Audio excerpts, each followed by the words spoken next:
I think America is overdue for gun legislation. As you may know, this weekend there was another mass shooting, this time at a beach.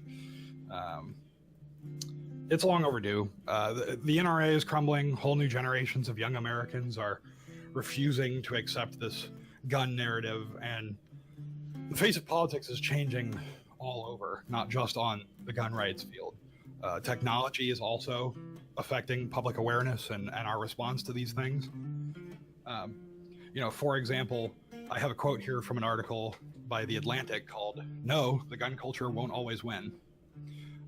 The smartphone has challenged many of the gun culture's most cherished illusions. Over the last Memorial Day weekend, is what they're talking about. A white Mississippi campsite manager drew a gun on a black couple who failed to properly register before picnicking with their dog. That encounter might once have been a defensive gun use, proving the need for firearms. In 2019, the couple bravely recorded the incident, exposing a belligerent jerk, needlessly escalating an everyday misunderstanding.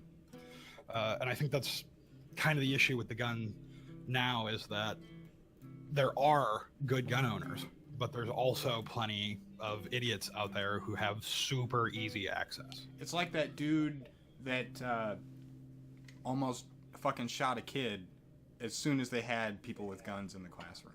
It was like a 72-year-old guy, and the gun went off in his pocket. Yep, I've said this a bunch of times over the years. The bullshit that they spew about these good guys with guns is ridiculous.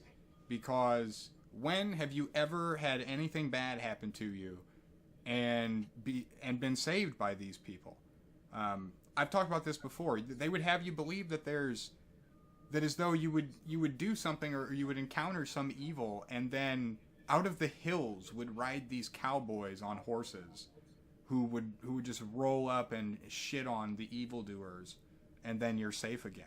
It's a bullshit story, and it masks the ridiculous level the American fetishization of guns has become. And I saw something on Facebook the other day. It was like 100 and some days into the year, and there's already been that many mass shootings. Mm-hmm. So I derailed you there. No, that's fine. I think also another thing that's changing is that there's more women voting, and that they're voting in ways that typically male counterparts don't. There's more women in Congress and government in general. There's more women running for government. I think all this is great. As the Atlantic pointed out in their article also, they said, quote, "Even fairly conservative women have zero use for the violent politics of the gun." Not only is it great that... point. Yeah, like not only is there this great tendency to make a more egalitarian government, but also, as I said, these women aren't voting the same way that their male counterparts are. I think it's all good news. I did also want to shift this a little bit and say that, I'm sort of an oddity in that I own a gun. It's not a typical position you might expect from our channel. I can say that in the past I've owned more than one. I sold a couple because they just sat in the closet forever, and I never touched them. It's terrifyingly easy to buy a gun, at least in the state of Iowa. I paid $50, took an online class, waited a week, walked into a store, and I had my pick. Anything and everything you want, you can walk out today, right now, in your hands, sign this paper, it's yours, have fun. You don't actually have to, I got the permit to carry. If you don't take that step, you don't have to do any of the waiting for the permit. You can just walk right into Scheels or your local gun store and say, yeah, I'll take two. And as long as you're an adult and you have a valid ID, you've got a gun today. It's just terrifyingly easy. I think it's time that we, and I've advocated for this in the past, we have to put in even just basic common sense regulations. Like, you have to prove that you're competent to use the weapon. Just like I have to prove that I'm competent to drive a vehicle. I don't think that's an insane analogy. It's one that's get thrown around a lot. I'm not saying you can't own a gun. I'm not saying, oh, we're coming for them, we're taking them away. It's just super basic shit. Like, no, I am saying that. I want to take your guns. Hi, my name's Tony, and I want to take your fucking guns. Yep, you're the guy. I'm the guy. I want to take your fucking guns. And we talked about this in the past. Honestly, the only reason that I even still have a gun is it was born out of a time of depression and paranoia and so on. And I don't exactly live in the greatest of neighborhoods. And it's not that I think someone is specifically targeting me or what have you, but I do have a remnant fear of other idiots who also have guns. And that's my fear. That's why I have chosen to stay armed, is that, like, it's not, I'm not a hero. I'm not going to run out to the gas station and save them if they're being robbed. Like, I'm a coward. If you're getting robbed, good luck, I'm out. It's just when I'm at home, I still fear the possibility that someone might, for one reason or another, endanger me and the, you know, our lives. But if we can change to a world where that's not even a thing, where that's not necessary anymore, that's great. You know what I mean? I wouldn't need it then. More to the point, to get back to the article here, recently Oregon tried to pass some bills where they weren't, again, trying to take away the guns. The lower house Let me clarify for a second before we move on.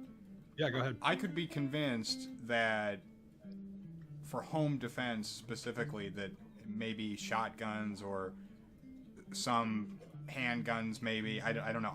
I'm open to being convinced on these topics, but I absolutely do not think private citizens should have assault rifles.